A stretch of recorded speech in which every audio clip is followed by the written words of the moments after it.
it might be time to start to reassess the terms we use to describe what we're watching. So when I started at Heritage, the presumption was, and this is a very Anglo-American assumption, that the debates we're having are kind of rational debates about the way to get to mutually agreed upon outcomes, right? So like we all want the country to be more prosperous and free and people to be less oppressed or whatever. And so we're gonna argue about tax rates, and I think higher tax gets us there. I'm like Keynesian and you disagree, you're an Austrian or whatever.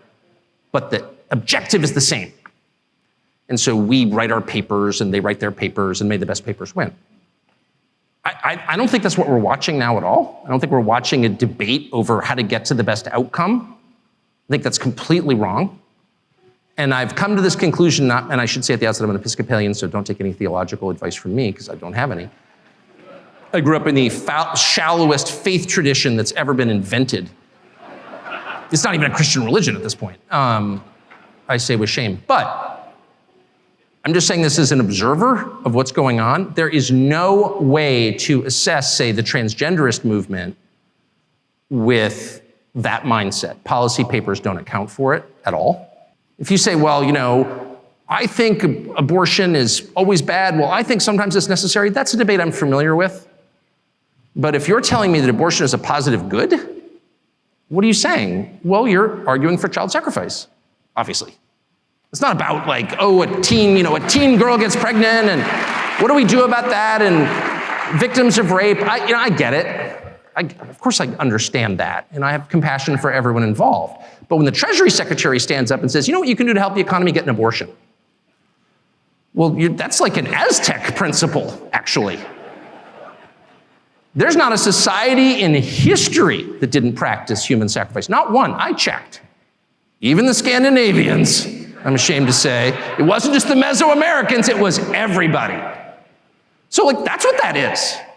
What's the point of child sacrifice? Well, there's no policy goal entwined with that. No, that's a theological phenomenon. And that's kind of the point I'm making. None of this makes sense in conventional political terms. When people or crowds of people, or the largest crowd of people at all, which is the federal government, the largest human organization in human history, decide that the goal is to destroy things, destruction for its own sake. Hey, let's tear it down. What you're watching is not a political movement, it's evil.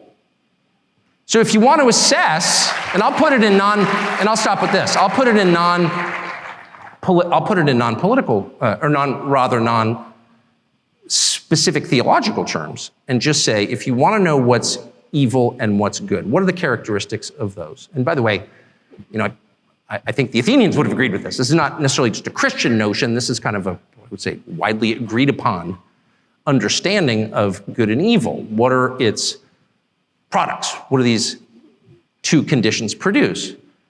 Well, I mean, good is characterized by order, calmness, tranquility, peace, whatever you want to call it, lack of conflict, cleanliness. Cleanliness is next to godliness. It's true, it is. And evil is characterized by their opposites: violence, hate, disorder, division, disorganization, and filth. So if you are all in on the things that produce the latter basket of outcomes, what you're really advocating for is evil. That's just true. I'm not calling for a religious war, far from it. I'm merely calling for an acknowledgement of what we're watching, which is not one, and I'm certainly not backing the Republican Party. I mean, ugh. I'm not making a partisan point at all. I'm just noting what's super obvious. Like, those of us who are in our mid-50s are caught in the past in the way that we think about this. One side's like, no, you know, I've got this idea, and we've got this idea, and let's have a debate about our ideas. They don't want a debate. Those ideas won't produce outcomes that any rational person would want under any circumstances.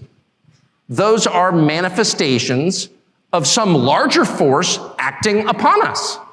It's just so obvious. It's completely obvious. And I think two things. One, we should say that and stop engaging in these totally fraudulent debates where we are using the terms that we used in 1991 when I started at Heritage, as if maybe, I could just win the debate if I marshaled more facts. I've tried that, doesn't work. And two, maybe we should all take just like 10 minutes a day to say a prayer about it. I'm serious. Like, why not? And I'm saying that to you, not as some kind of evangelist. I'm literally saying that to you as an Episcopalian, the Samaritans of our time. I'm coming to you from the most humble and lowly theological position you can. I'm literally an Episcopalian, okay? And even I have concluded it might be worth taking just 10 minutes out of your busy schedule to say a prayer for the future, and I hope you will. Younger people say the news is full of lies. In Kennedy's motorcade. 239 people. Cell death of Jeffrey Epstein.